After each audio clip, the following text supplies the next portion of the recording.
నమస్తే, welcome to Shri చక్ర news bulletin లో ముందుగా హెడ్లైన్స్.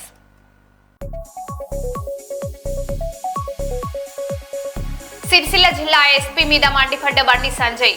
నేను వస్తే ఎస్పీ ఎందుకు రాలేదు, నేను కార్యకర్తను అనుకుంటున్నాడా?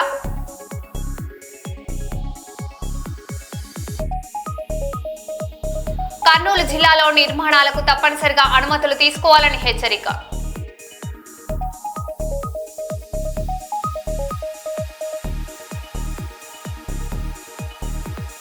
లంచం తీసుకుంటూ ఏసీబీకి చిక్కిన నర్సింహులపేట ఎంపీడీఓ, ఎంపీఓ. టపాకాయలు కాల్చి సంబరాలు చేసుకున్న స్థానికులు.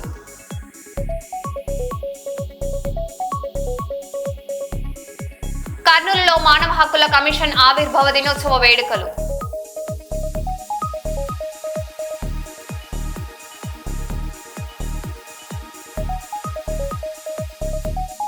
నిమ్స్ ఆసుపత్రిలో చికిత్స పొందుతున్న ఖమ్మం ఘటన బాధితురాలిని పరామర్శించిన కల్వకుంట్ల కవిత.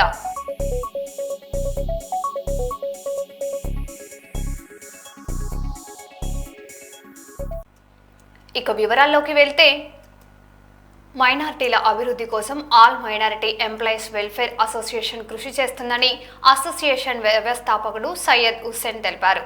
కర్నూలు ప్రెస్ క్లబ్లో నిర్వహించిన మీడియా సమావేశంలో ఆయన మాట్లాడుతూ, రిటైర్డ్ మైనారిటీ ఉద్యోగులు సమాజ అభివృద్ధి కోసం ఏకమవ్వాలని పిలుపునిచ్చారు. మైనారిటీల సమస్యలపై చర్చించేందుకు ఈ నెల 14న సమావేశం నిర్వహిస్తున్నట్లు వెల్లడించారు. మైనారిటీలో అవగాహన పెంపొందించడమే తమ ప్రధాన లక్ష్యమని తెలిపారు. అనేది మీకు అందరికీ తెలియని విషయం కాదు.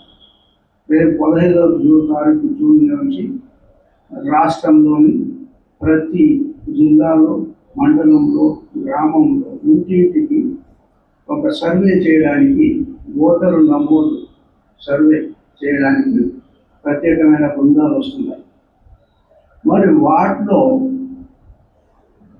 ప్రత్యేకించి మీకు చెప్పాల్సిన పని లేదు. మైనారిటీస్లో చాలా భాగం చదువుకోని వారు, నిరుద్యోగులు, తర్వాత ఈ యొక్క సర్వే గురించి తెలియని వారు చాలా మంది ఉన్నారు. అందరూ గాబరా పడిపోయి మాకు రకరకాలుగా ఫోన్లు చేస్తున్నారు. మరి ఈ సర్వే అంటే ఏమిటి, ఈ ఎస్ఐఆర్ వలన మాకు ఏదో నష్టం జరుగుతుందని విన్నాము, మాకు రావాల్సిన రేషన్ కార్డులు రద్దవుతుందని విన్నాము, తర్వాత మాకు రావాల్సిన సబ్సిడీలు, పెన్షన్లు మాకు రావని చెప్పి అంటున్నారు అని చెప్పేసి అందరూ ఒక గందరగోళం పరిస్థితిలో ఉన్నారు. కాబట్టి మేము మీ ద్వారా ఈ సమాజంలోని ముఖ్యంగా మైనారిటీస్కు మరియు మిగతా సోదరులకైతే ఉంది, మేము సేవ చేయడానికి సిద్ధంగా ఉన్నాము. మైనారిటీ ఎంప్లాయీస్గా మేము మీ యొక్క ఏరియాలో ఉన్న మసీదులలోనే కూర్చొని మీకు ఎటువంటి సహాయ సహకారాలు కావాలని అందించడానికి సిద్ధంగా ఉన్నాం. మరి ఈరోజు ఎస్ఐఆర్ గురించి ఒక 35 పేజీల ఒక డ్రాఫ్ట్ ఈరోజు తయారైంది. మీకందరికీ అవి కూడా నేను చూపిస్తాను. దాంట్లో ముఖ్యంగా ఏముందంటే 2002 ఓటర్ జాబితాలో ఉన్న పేర్లున్న వాళ్ళకైతే ఉన్నట్టుగా వాళ్ళ పేర్లను నమోదు చేసుకుంటాము. ఆ తర్వాత పేర్లు లేని వాళ్ళు కొత్తగా పేర్లు చేసుకోవాలంటే ఒక ఫామ్స్ కొన్ని ఉన్నాయి. ఆ ఫామ్స్ను ఫిలప్ చేసి దానికి సంబంధించిన డాక్యుమెంట్ సర్టిఫికెట్స్ దానికి జత చేస్తేనే మీ పేర్లు కొత్తగా నమోదవుతాయి అని దాంట్లో వివరంగా ఉంది. కానీ ఈ విషయంలో చాలామంది ఇప్పటికి ఉన్న సమాజంలో ఉన్న అపోహ ఏమిటంటే, గత ఎన్నికల్లో కొన్ని రాష్ట్రాల్లో జరిగిన సర్వే వలన అయితే ఉంది, లేకపోతే ఈ యొక్క అవగాహన లోపంతో అయితే ఏముంది, చాలా మంది ఓటర్లు తమ ఓటు హక్కును కోల్పోయినారు. కాబట్టి ఇటువంటి పరిస్థితి ఆంధ్రప్రదేశ్లో ముఖ్యంగా మైనారిటీస్లో రాకూడదు అనే ఒక ఉద్దేశంతో మేము ఈరోజు ఈ ఎస్ఐఆర్ పైన ప్రతి ఒక్కరికి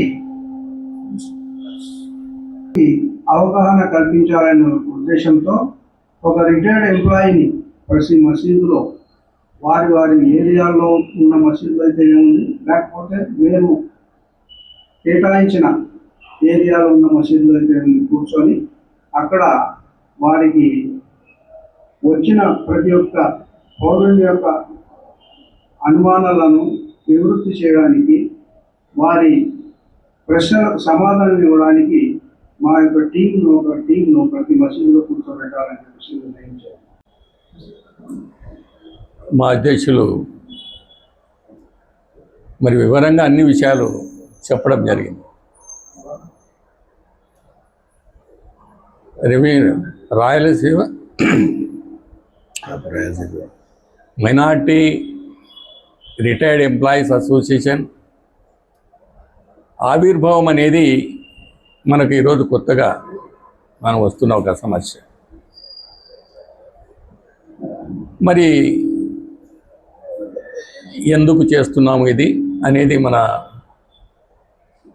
హుస్సేన్ గారు బాగా అన్ని విషయాలు చెప్పారు.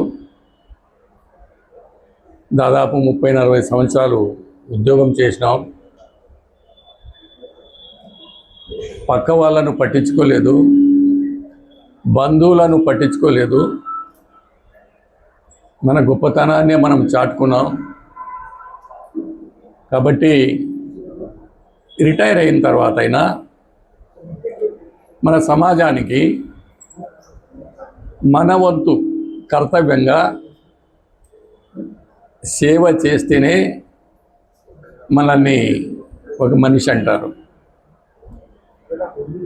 పే బ్యాక్ పాలసీ కాకుండా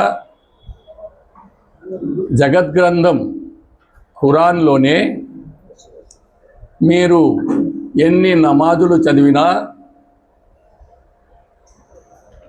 ఎన్ని దాన ధర్మాలు చేసినా పక్కవానికి పనికి రాకపోతే, ప్రజల సంక్షేమం పట్టించుకోకపోతే అన్నీ వేస్ట్. మరి ఇదొక్కటి చేసి నమాజు చేయకుంటే జరుగుతుందా అంటే కుదరదు. నమాజ్ ఉండాలి, ప్రజలకు సేవ చేయాలి. నీ అంతకు నువ్వు చక్కగా ఉండి నీ పక్క ఇంటి వాడు ఆకలిగా కొన్నాడంటే సరియైన ముస్లిం కాదు నువ్వు. కాబట్టి ఆ ధర్మాన్ని మనం నెరవేర్చుకోవాల్సిన అవసరం ఈరోజు వచ్చింది. రెండో మాట కూడా చెప్తాను. ఈరోజు రిటైర్ అయిన తర్వాత మరి ఒక్కొక్క ఆఫీసర్ కానీ ఉద్యోగి కానీ డైలీ 50-60 మందితో కలిసి ఉంటాడు.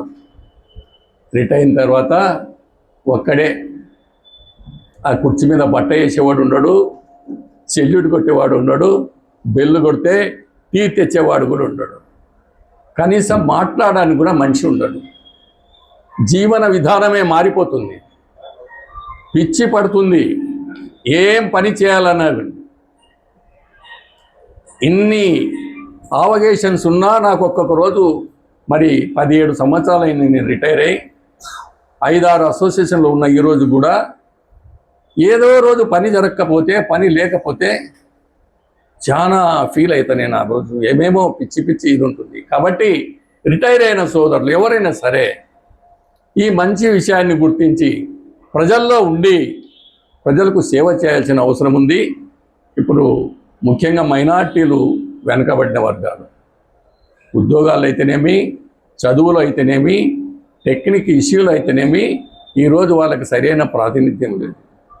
ప్రభుత్వం నుంచి వచ్చే ఏ పథకము కూడా కనీసం దాన్ని ఇంప్లిమెంట్ చేయమని అడిగే కార్యక్రమం కూడా వాళ్ళ దగ్గర ఈరోజు లేదు. 2020లో 126 కోట్లు రిలీజ్ అయితే ఈ రాష్ట్రంలో. హైదరాబాద్ బంజారా హిల్స్ లో ఉద్రిక్త ఘటన చోటు చేసుకుంది. రాంగ్ రూట్ లో వస్తున్న జీహెచ్ఎంసీ ఏఎంహెచ్ఓ అసిస్టెంట్ను కానిస్టేబుల్ శ్రీశైలం అడ్డుకున్నారు. దీంతో ఆగ్రహించిన జీహెచ్ఎంసీ ఉద్యోగులు కానిస్టేబుల్తో దుర్భాషలాడినట్లు ఆరోపణలు ఉన్నాయి. అనంతరం ఆయనపై దాడికి పాల్పడినట్లు సమాచారం. ఘటనపై పోలీసులు కేసు నమోదు చేసి దర్యాప్తు చేపట్టారు.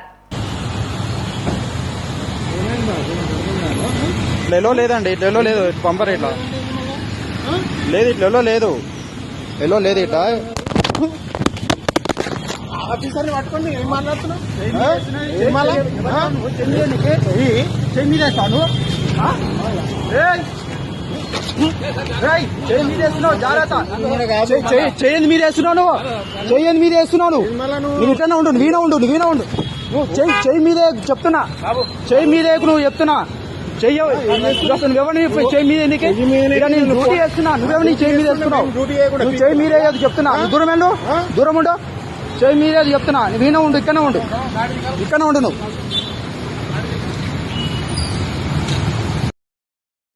కర్నూలు జిల్లా ఎస్పీ విక్రాంత్ పాటిల్ ఆదేశాల మేరకు జిల్లా వ్యాప్తంగా విజిబుల్ పోలీసింగ్ కార్యక్రమం కొనసాగుతుంది. ప్రజల భద్రత, శాంతి భద్రతల పరిరక్షణ కోసం కర్నూలు, ఆదోని, ఎమిగనూరు, పత్తికొండ ప్రాంతాలలో పోలీసులు విస్తృత తనిఖీలు నిర్వహించారు. అనుమానాస్పద వాహనాల తనిఖీలు, డంక్ అండ్ డ్రైవ్ పరీక్షలు చేపట్టారు. రోడ్డు ప్రమాదాల నివారణకు stop, face wash and go కార్యక్రమం నిర్వహిస్తూ ప్రజలు పోలీసులకు సహకరించాలని అధికారులు కోరారు.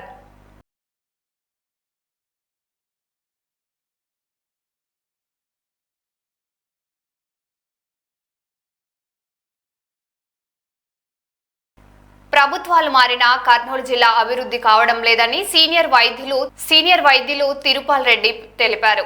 ఈ రోజు కర్నూలు నగరంలోని చాణక్యపురి కాలనీలో తిరుపాల్ రెడ్డి తన హాస్పిటల్లో విలేకరుల సమావేశం జరిగింది. కర్నూలు జిల్లా అభివృద్ధి కొరకు పరిశ్రమలతో పాటు త్రాగునీటి, సాగునీటి ప్రాజెక్టుల నిర్మాణం చేపట్టాలని వైద్యులు తిరుపాల్ రెడ్డి కోరారు.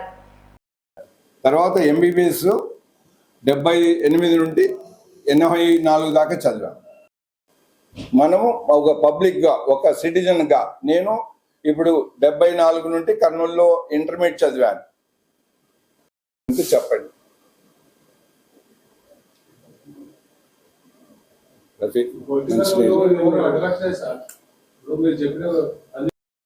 కర్నూలు రాజధానిగా చేశారు. తర్వాత అది పొలిటికల్గా ఉన్న ప్రాబ్లమ్స్ వల్ల హైదరాబాద్ షిఫ్ట్ చేశారు. సో ఆ తర్వాత కర్నూలుని క్యాపిటల్ లాగా ఎప్పుడు చూడలేదు. ఓన్లీ ఒక డిస్ట్రిక్ట్ హెడ్ క్వార్టర్స్ లాగా కూడా డెవలప్మెంట్ లేదు. సో దానికోసం ఇప్పుడు దాకా 75 years అవుతుంది. సో ఇంతవరకు ఏమి కర్నూలు డెవలప్, ఒక మెడికల్ కాలేజ్ తప్పితే కర్నూలులో ఏమీ లేదు.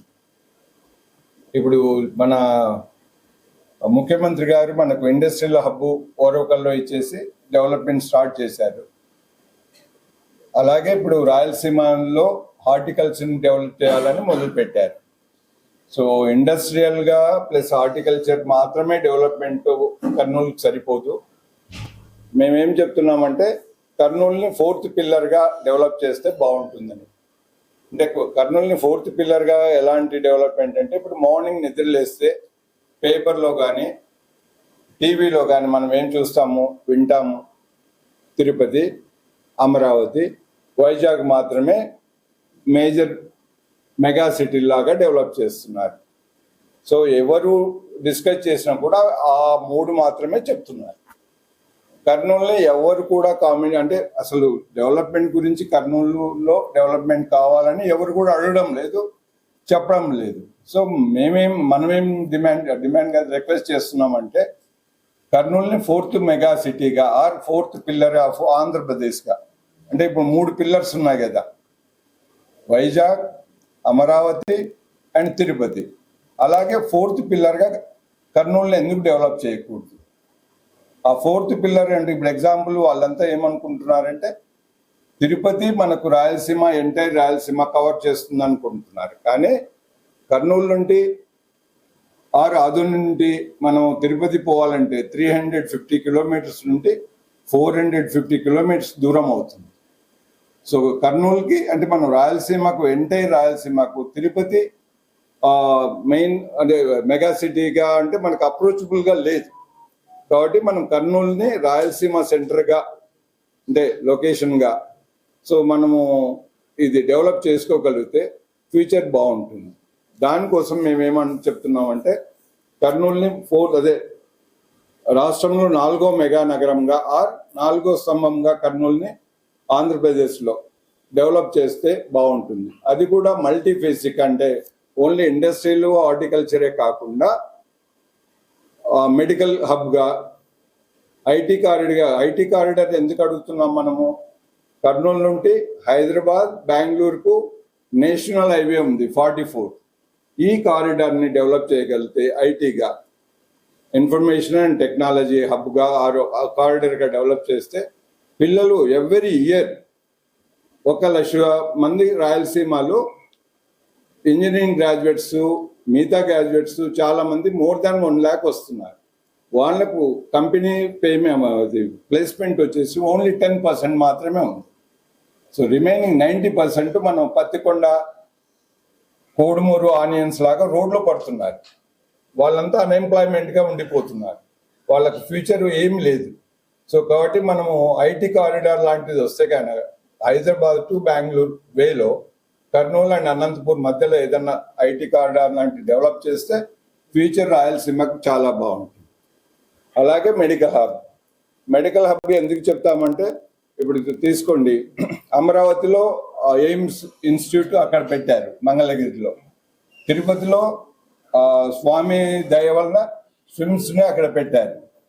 అదే వైజాగ్లో విమ్స్ అనేది పెట్టారు.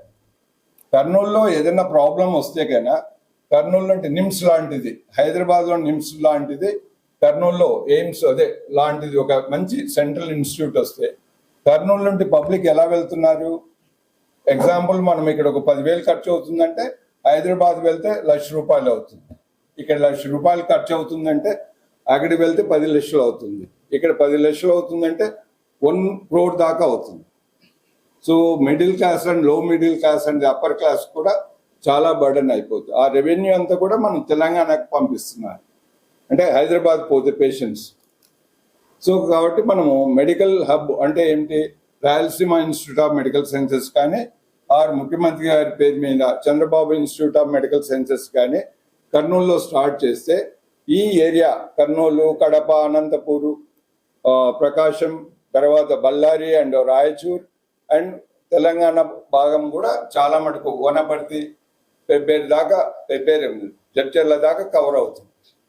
సో మేము రిక్వెస్ట్ చేసేది ఏమంటే ఐటీ కారిడారే కాకుండా మెడికల్ ఇన్స్టిట్యూట్ కూడా, ఎయిమ్స్ లాంటి ఇన్స్టిట్యూట్ కర్నూలులో పెడితే బాగుంటుంది. తర్వాత మనం నెక్స్ట్ వస్తే కర్నూలు జిల్లా కోసిగిలో వైఎస్ఆర్సీపీ ఆధ్వర్యంలో చంద్రబాబు వెన్నుపోటుకు 2 ఏళ్లు పేరుతో భారీ నిరసన కార్యక్రమం నిర్వహించారు.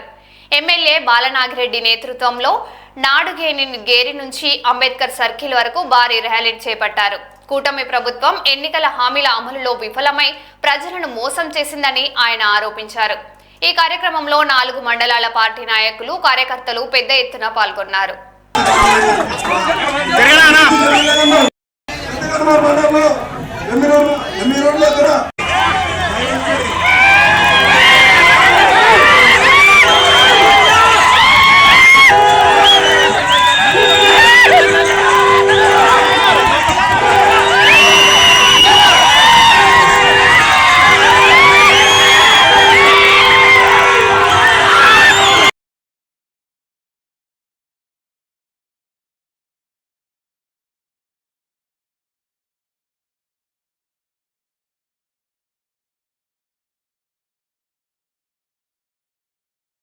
కనపడుతుందని చెప్తుందా? నిజంగా 2 ఏళ్ల పాలనలో జగన్మోహన్ రెడ్డి చెప్పాడు, చంద్రబాబు నాయుడు వెన్నుపోటు పొడుస్తున్నాడు. మీరు ఈరోజు ర్యాలీ పెట్టి తప్పకుండా చెప్పాల్సిన అవసరం ఎంతైనా ఉందని చెప్పడం జరిగింది. అలాగే ఈరోజు అన్ని మండలాల నుంచి వచ్చిన నాయకులకు, కార్యకర్తలకు, వైఎస్ఆర్ కాంగ్రెస్ పార్టీ కుటుంబ సభ్యులకు, అలాగే మహిళలకు, అన్ని వర్గాల వారికి, అలాగే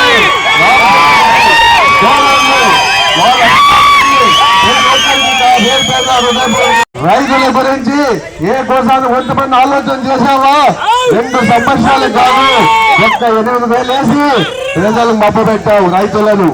అలాగే మహిళలకు 18 ఏళ్ళు నిండితేనే ఎంతమంది ఉంటే అంతమంది అని వాళ్లకు 1500 నెలకి ఇస్తా అని చెప్పావు. ఎక్కడ ఇచ్చావా అని నేను అడుగుతున్నాను మిమ్మల్ని. అలాగే యువతకు నిరుద్యోగ వృత్తి ఇస్తా అన్నావు. ఏ ఒక్క విద్యార్థులకు వృత్తి ఇచ్చావా అని అడుగుతున్నా. 3000 రూపాయలు ఏ ఒక్కటి కూడా లేదు. రైతులకు అన్యాయం చేశావు.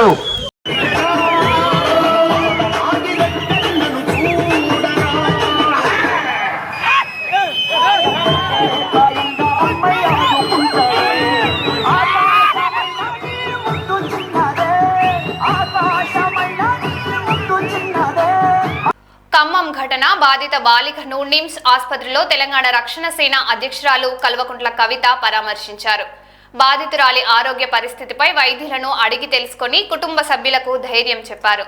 నిందితుడికి కఠిన శిక్ష విధించాలని, బాధిత కుటుంబానికి ఆర్థిక సహాయం, ఇల్లు, భద్రత కల్పించాలని డిమాండ్ చేశారు. రాష్ట్రంలో మహిళలు, చిన్నారులపై పెరుగుతున్న దాడులను అరికట్టేందుకు ప్రభుత్వం తక్షణ చర్యలు తీసుకోవాలని ఆమె కోరారు.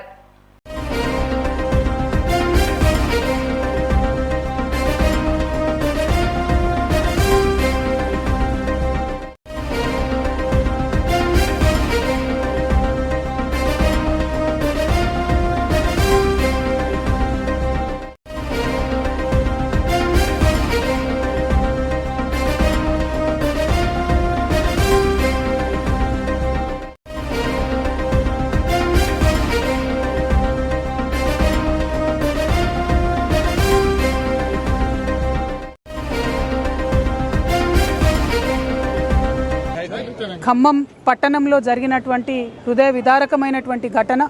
ఆ తల్లిదండ్రులను చూస్తే నిజంగా గుండె తరుక్కుపోతా ఉన్నది. ఆ తల్లి ఒకటే అంటుంది, 12 ఏళ్ల నా బిడ్డకు జీవితాంతం బెడ్ మీద ఉండేటటువంటి పరిస్థితి వస్తుంది. ఈ పరిస్థితికి కారణమైనటువంటి వ్యక్తిని ఉరిదీయమని మాత్రమే ఆ తల్లి అడుగుతూ ఉన్నది. నేను ప్రభుత్వాన్ని డిమాండ్ చేస్తూ ఉన్నాను. ప్రభుత్వానికి సంబంధించినటువంటి పెద్దలే మధ్యవర్తిత్వం చేసేటటువంటి ప్రయత్నం చేస్తున్నారట. కేసు వాపసు తీసుకోమని చెప్తున్నారట. అటువంటి దుర్మార్గుని మాత్రం ఎట్టి పరిస్థితుల్లో క్షమించొద్దండి. ఎటువంటి రాజకీయ జోక్యం లేకుండా కఠినాతి కఠినమైన శిక్షలు పడే విధంగా ప్రభుత్వం తరఫున ఉన్న లాయర్లు వాదించాలి. ఒక మహిళగా, ఒక ఆడబిడ్డగా అప్పటి వరకు మా కళ్ళ ముందు ఆడుకుంటున్నటువంటి చిన్న పాప బిల్డింగ్ మీదకి వెళ్ళి పడితే మొత్తానికి మళ్ళీ లైఫ్లో నడవలేదని డాక్టర్లు చెప్తుంటే ఎంత దారుణంగా ఆ తల్లిదండ్రుల పరిస్థితి ఉందో ప్రభుత్వం ఒక్కసారి మానవీయ కోణంలో ఆలోచన చేయాలి. ఖచ్చితంగా ఆ పాపకి బయటకు వచ్చిన తర్వాత కూడా సేఫ్టీ ఇవ్వాలి. ఎందుకంటే ఇటువంటి ఎన్ని కేసులు మనం చూసినాము. డెఫినెట్గా తర్వాత విడుదల వచ్చి కూడా మరి విక్టిమ్స్ మీద దాడి చేస్తున్నటువంటి సంఘటనలు చూస్తున్నాం. ఆ పాపకి, కుటుంబానికి భద్రత ఇవ్వాలి. ఖచ్చితంగా ఆ పాపకి మీరు ఒక్కసారి డిపాజిట్ చేస్తారా డబ్బులు, లేకపోతే నెలకు ఏదైనా స్పెషల్ పెన్షన్ కింద నెలకు ఒక 50,000 రూపీస్ ఆ అమ్మాయికి పెన్షన్ వచ్చేటట్టుగా ప్రభుత్వం ప్రయత్నం చేయాలి. లేకపోతే మొత్తం ఆ ఇద్దరు కూడా తల్లిదండ్రి కూలీ చేసుకునే వాళ్ళే ఉన్నారు. ఇంకొక 2 పిల్లలు ఉన్నారు. వాళ్ళకు ఈ పాపను చూసుకునేటటువంటి ఆర్థిక స్తోమత వాళ్ళకు లేదు. ఆ పాప వాళ్లకు, తల్లిదండ్రులకు ఇల్లు కూడా సరిగ్గా లేదు. కాబట్టి ప్రభుత్వం తక్షణమే ఇల్లు మంజూరు చేయాలి. అదేవిధంగా పెన్షన్, స్పెషల్ పెన్షన్ ఆ పాపకి ఇవ్వాలి. ఎందుకంటే ఆ పాపను చిన్న పసిబిడ్డను చూసుకున్నట్టు మంచంలో పెట్టే చూసుకునే పరిస్థితి ఉంటుంది. కాబట్టి ప్రభుత్వం మానవీయ కోణంలో ఆలోచించి మద్దతు ఇవ్వాలని చెప్పి నేను డిమాండ్ చేస్తున్నాను. ముఖ్యమంత్రి గారిని ప్రత్యేకంగా విజ్ఞప్తి చేస్తున్నా. మీరే హోమ్ మినిస్టర్గా ఉన్నారు. రోజుకు 5 మంది ఆడపిల్లల మీద, చిన్న పిల్లల మీద, మైనర్స్ మీద ఇటువంటి అఘాయిత్యాలు జరుగుతున్నాయి. పోక్సో కేసులు అవుతూ ఉన్నాయి. కఠినమైన చర్యలు తీసుకోండి దయచేసి. రాజకీయ జోక్యం లేకుండా ఈ పోక్సో కేసుల మీద ప్రత్యేకంగా ముఖ్యమంత్రి గారు రివ్యూ చేసి మహిళా లోకానికి అంతటి కూడా భరోసా ఇవ్వాలని చెప్పి డిమాండ్ చేస్తున్నాను. Thank you. జై తెలంగాణ, జై తెలంగాణ.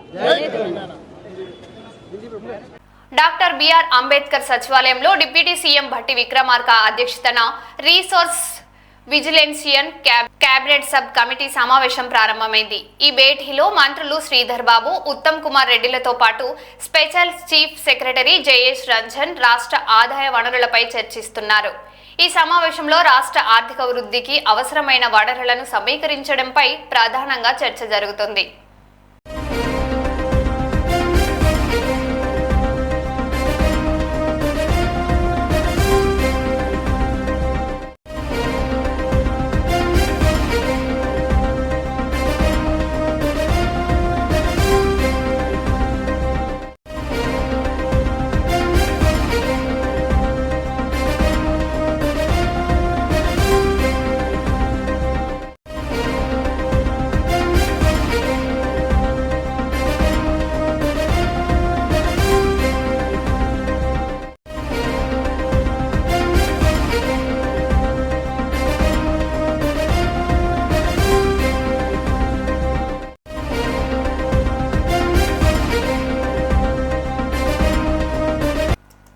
మరో బులెటిన్లో మళ్ళీ కలుద్దాం. Stay tune.